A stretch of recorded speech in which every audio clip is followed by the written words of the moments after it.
반갑습니다. 오늘은 기술사 시험 커리큘럼이라는 주제로 이야기하는 시간을 가져보겠습니다. 남아있는 기간별로 커리큘럼 짜신 게 있을까요? 예를 들면 시험 한 달 전에는 서브 노트를 안 늘리고 기존에 있는 것만 외우기 들어간다든지 이런 것들이 궁금합니다. 라고 제 카페에서 질의하신 내용입니다.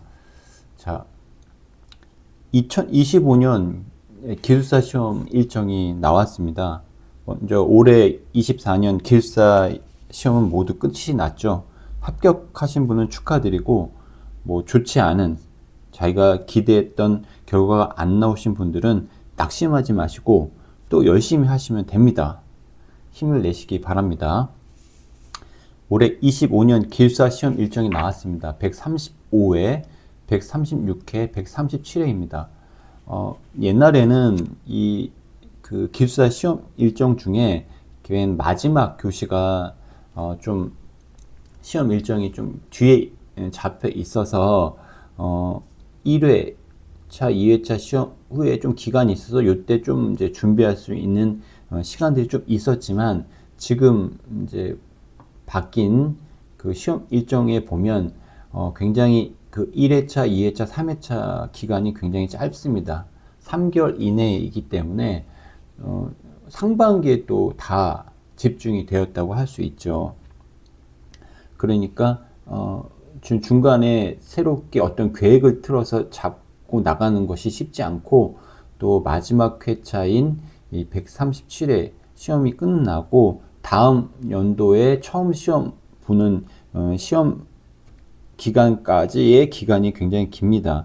이때 여행도 하시고 밀린 것도 하시고 하시는데 결국은 금방 다음 해 시험이 금방 오죠. 올해 시험도 끝났지만 내년도 시험 이제 2월 8일로 잡혀 있습니다. 이제 이 시간 금방 오죠. 저는 시험을 보통 여러분 시험 보시고 난 다음에 그 다음날 시험 1회차가 됐든 2회차가 됐든 3회차가 됐든 대부분 시험 보시고 그 다음날 그 주는 좀 굉장히 루즈하고 밀린 것도 하시고 이제 굉장히 편한 좋은 것들을 많이 하시는 것 같은데 저는 그러지 않았습니다. 시험 본 날 말고 그 다음 날부터 그대로 기본 루틴을 지켰습니다. 그리고 그 주에 제가 모의고사도 매번 하듯이 토요일 날 모의고사를 봤습니다. 그렇게까지 열심히 할 필요가 있냐 할 수도 있겠지만 남들은 그렇게 하지 않으니까 저는 합니다.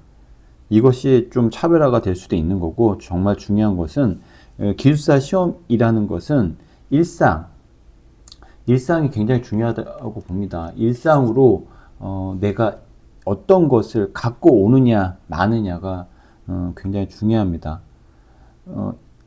일상으로 들어온 것들은 우리 뇌가 에너지를 적게 쓴다고 했죠. 몸과 마음과 정신이 힘들지 않도록 하기 위해서 저는 힘들죠. 물론 시험 본 날 말고 그 다음 날부터는 그대로 기본 루틴을 지키려고 노력했고 실제로 그렇게 지켰고 그러다 보니까 좋은 결과를 이룬 것 같습니다. 자, 기술사 시험 커리큘럼. 자, 먼저 준비 목적을 좀 아셔야 될 것 같습니다. 보통 그 기술사 자격증을 빨리 취득하고 싶으신 분이 있고 준비하면서 내 전문 지식을 좀 확장하고 싶다. 나는 자격증 취득도 중요하지만 그 준비하는 과정에서 내가 내 지식을 좀 확장하고 싶다 하시는 분이 있는 것 같습니다.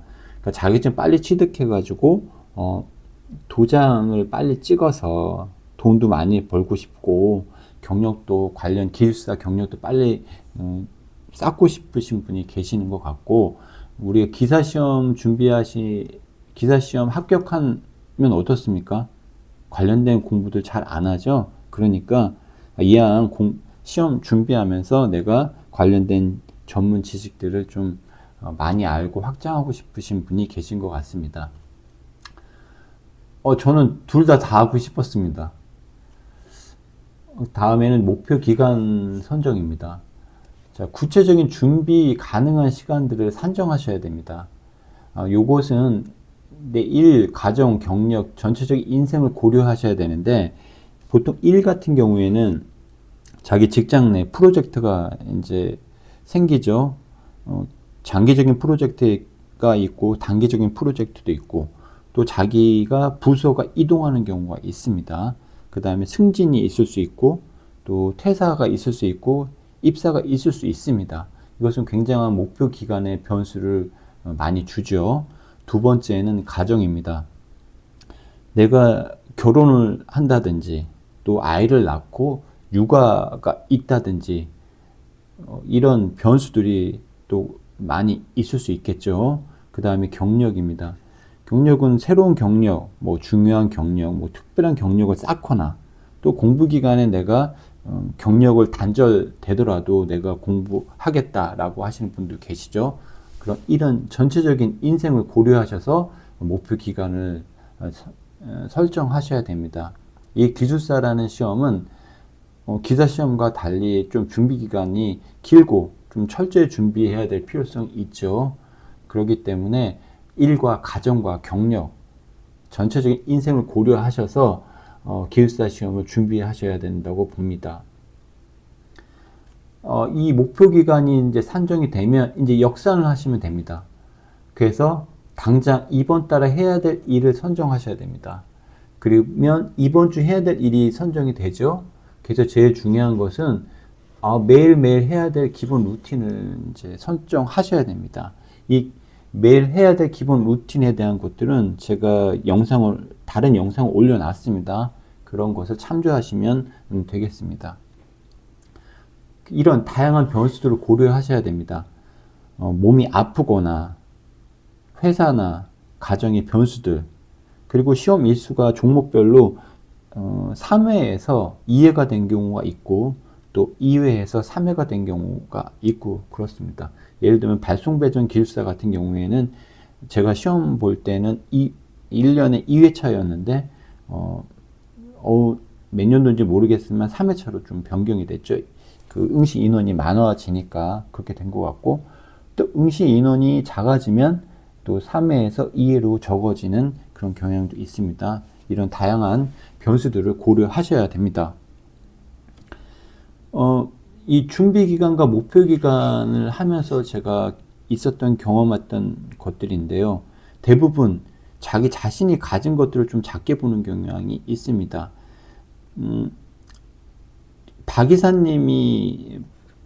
박이사님이라고 계셨고, 우리 정대리라고 있었습니다. 박이사님은 이제 안정된 직장을 갖고 계시고, 그 다음에 결혼을 하셨고, 아이들도 다 키웠습니다. 그래서 이분은 뭐를 굉장히 부러워하시냐면 젊은 머리, 그 다음에 그 시간 많은 거 굉장히 부러워하셨습니다. 그 정대리님은 어떤 걸 부러워했냐면 이분은 결혼을 안 했습니다. 결혼 안 했고 젊고, 그 다음에 공부하는데 올인을 했습니다. 시간이 많죠. 근데 같이 이렇게 공부를 제가 했었는데, 이 박 이사님은 정대리를 엄청 부러워하는 겁니다. 또 정대리는 박 이사님을 엄청 부러워하는 겁니다. 서로 부러워하는 거죠. 보면 박 이사님은 내가 한 살에도 젊었으면, 이 쌩쌩 돌아가는 머리였으면 얼마나 좋을까. 또 올인하고 있는 정대리를 보면서 시간 많으니까 정말 좋겠다 라고 굉장히 부러워하시는 겁니다. 또 정대리 같은 경우에는 박 이사님을 엄청 부러워했습니다. 안정된 직장이 가지셨으니 얼마나 좋으실까. 결혼하시고 아이도 다 키웠으니 얼마나 좋으실까. 이 정대리는 심리적인 안정과 경제적인 안정을 굉장히 부러워했습니다. 그러니까 대부분 자기가 가진 것들을 좀 작게 보는 것 같습니다. 노래 가사에도 젊었을 때는 젊음을 모르고 사랑할 때는 사랑이 보이지 않는다고 했습니다. 여러분, 목표 기간 정하고 하실 때 너무 다른 사람을 비교하셔가지고 내가 가진 것들을 보지 못하고 남이 가진 것을 크게 보셔서 너무 주눅 들어서 목표 기간을 설정하지 마시고 자기가 가진 것들, 그런 것들을 좀 크게 봤으면 좋겠습니다. 그래서 보다 철저한 그 준비를 하시고 목표 기간을 가지셨으면 좋겠습니다.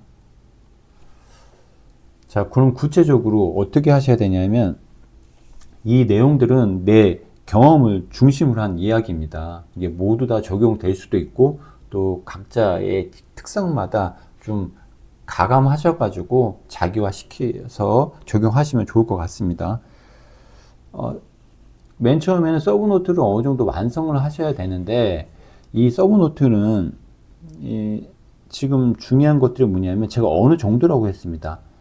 이게 너무 처음에 완벽하게 하시려고 하시면 안 됩니다. 그러면 시간이 많이 걸린다고 했죠. 이것들은 뒤에 계속 진화를 하시면서 업그레이드를 하시는 것이 중요합니다. 그리고 서브노트는 계속 이제 변수가 있기 때문에 진화를 시켜야 되기 때문에 중간에 추가할 수도 있고 삭제할 수도 있게끔 이런 구조로 하시는 게 좋습니다. 저는 맨 처음에 어떻게 했냐면 핵심 가치, 내가 준비하고자 하는 그런 시험 종목, 기술사 시험 종목이 있죠. 그거에 대한 핵심 가치를 먼저 봅니다. 진짜 이 기술사, 내가 준비하는 기술사에서 정말 뭐가 중요한 건가? 어떻기 때문에 이 기술사가 존재하는 것인가? 우리 대한민국에는 어떤 분야에서 이 기술사가 어떻게 이 가치를 발현할 것인가에 대한 이거를 첫 번째로 제가 알려고 노력합니다. 그 다음에 두 번째는 안 잊어버리는 것들이 있습니다. 내가 딱 공부를 하다 보면 이게 머리에 싹 들어오는 게 있습니다. 대부분 내가 좋아하는 거고 내가 자신 있는 거고 내가 그 가치를 중요하게 여기는 것들이라고 할 수 있겠습니다. 그 다음에 내가 좋아하는 것들 위주로 또 여러 가지 챕터나 내용 중에 자기가 좋아하는 것들이 있지 않습니까? 그런 거 위주로 그 다음에 내가 자신이 있는 것, 내가 자신 있는 분야, 내가 계산에 자신이 있다, 증명에 자신이 있다, 나는 이해하는 데 자신이 있다, 또 각 챕터별로 내가 좋아하는 그런 자신이 있는 그런 챕터가 있을 것입니다. 이거 위주로 정리를 하고 공부를 합니다. 이때 굉장히 재밌고 많이 업그레이드가 되고 저는 이때 굉장히 공부하는 효율이 올라가고 한 거를 느꼈습니다. 그러니까 여기서 여러분들 꼭 아셔야 될 게 뭐냐면 대부분 서브노트나 뭔가 정리하거나 공부할 때 보면 한 챕터가 여러 가지 챕터가 있는데 처음 챕터를 완벽하게 하고 내가 좋아하는 것이든 좋아하지 않는 것이든 기준 법령 지침 뭐 관련 뉴스가 됐든 또 내가 하기 싫은 거 어려운 거 복잡한 것이 됐든 간에 다 정리하고 다음 챕터로 넘어가고 또 이거 다 완벽하게 정리한 다음에 다음 챕터로 넘어가고 하려다 보면 이거 진짜 시간이 1년, 2년, 3년 금방 갑니다. 이렇게 하지 마시고 저는 이렇게 먼저 핵심 가치와 안 잊어버리는 거, 내가 좋아하는 거, 자신이 있는 것 위주로 정리하고 공부를 합니다. 서브노트로 이렇게 해서 어느 정도 완성을 하죠. 그러면서 계속 봅니다. 이 지금 어느 정도 완성한 것을 계속 보면서 이 지금 1, 2, 3번, 4번 내용들을 계속 보면서 또 업그레이드를 하면서 각 그 챕터별로 또 연결도 하면서 이렇게 계속 봅니다. 그 다음에 또 중요한 것들, 기준, 법령, 지침, 정책 관련된 거, 관련 사건, 사고, 뉴스, 공공기관의 홈페이지에 보면 그 관련 그 기술사에 대한 내용들이, 최신 내용들이 들어있죠. 그런 내용들. 그리고 카페나 모임 중에 이제 이 기술사 관련된 그런 중요한 이슈라든지 이런 문제들 같은 내용, 그 다음에 관련도 문제들이 있죠. 요게 중에 내가 선정하는 겁니다. 이거 정리해야 되겠다. 이거 시험에 나올 것 같다. 이거 정말 중요하다라는 것들을 선정해서 정리를 하면서 서브노트에 추가를 하면 됩니다. 그 다음에 이제 내가 하기 싫은 거, 어려운 거, 복잡한 거, 또 휘발적인 단편적인 지식을 다루는 내용들이 있죠. 이런 것들은 그 다음 단계 합니다.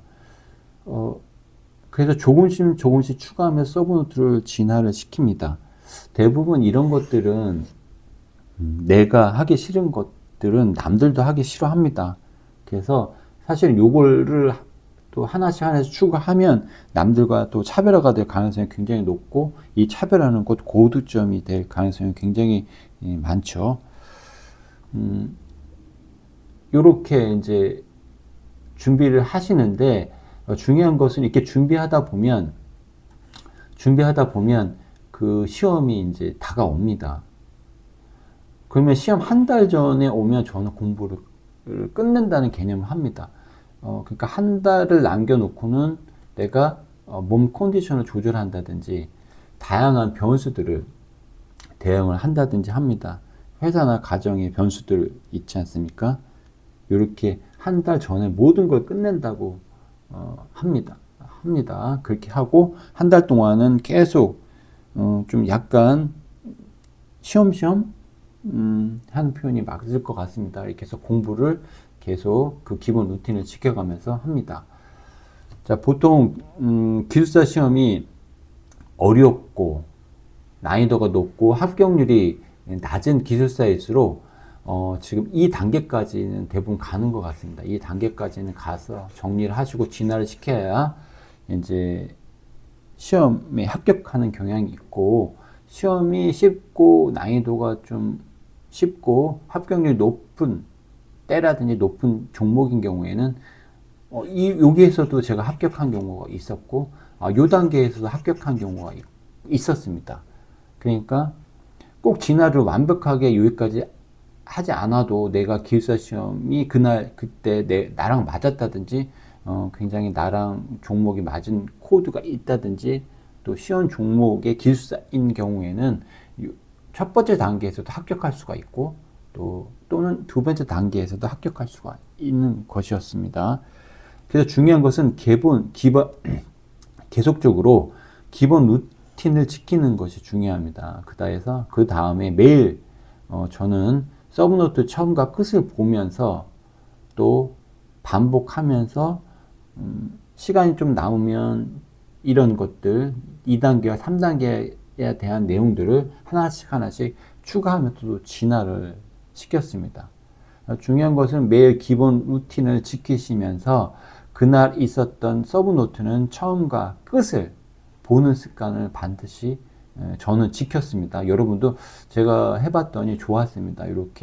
이런 방법대로 하시면 좋을 것 같습니다. 자, 오늘은 기숙사 시험 커리큘럼에 대해서 이야기했습니다.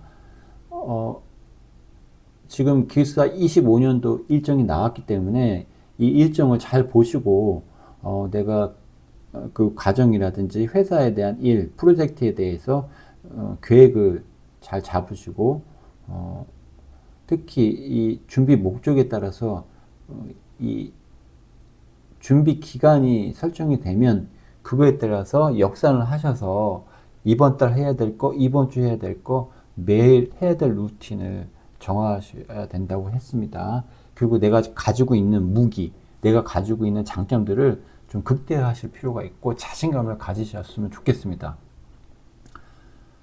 그 다음에 첫 번째 단계에서는 저는 그 핵심 가치와 안 잊어버리는 거, 내가 좋아하는 거, 내가 자신 있는 거 위주로 정리하고 공부를 했습니다. 그 다음 단계에서 이것을 계속 보면서 반복하시면서 이 두 번째 단계에 있는 내용들을 이제 업그레이드를 했고, 그 다음 단계에서 1번과 2번, 2단계를 계속 반복하고 루틴을 하면서 이제 3단계를 좀 추가를 했습니다. 3단계를 하나씩 추가하면서 이제 또 시험 한 달 전에는 스탑해야 된다고 했죠. 한 달 전에 끝내서 이 지금 1단계하고 3단계에 대한 정리된 내용들을 또 계속 보면서 그 챕터 간의 연결고리, 네트워킹을 시켜가면서 계속 반복하고 진화를 하면 합격하신다고 했습니다.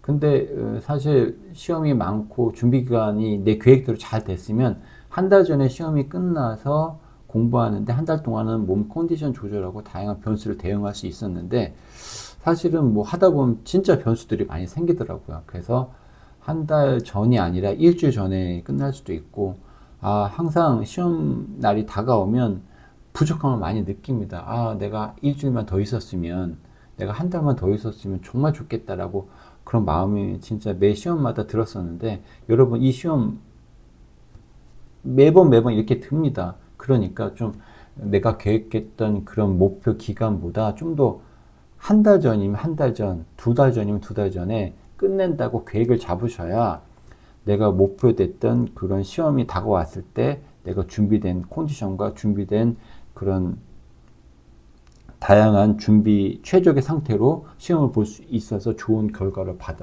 낼 수 있겠죠.